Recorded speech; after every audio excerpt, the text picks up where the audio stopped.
बनवणारे गुलाबजामुन, साखर, केसर, वेलची पावडर, तूप,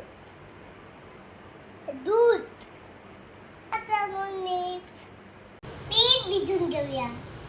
एक मळून झालं छोटे बॉल बनवूया.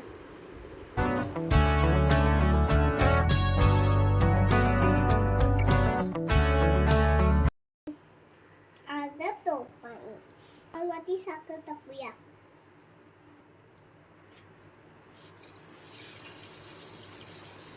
वेलची पावडर टाकूया. टाकूया. बॉईल करूया. टाकलेली आहे. तूप टाकून घेऊया. बॉल फ्राय करून घेऊया. गुलाबजामुन फ्राय करून झालंय. मग पाकात टाकूया. ठेवूया.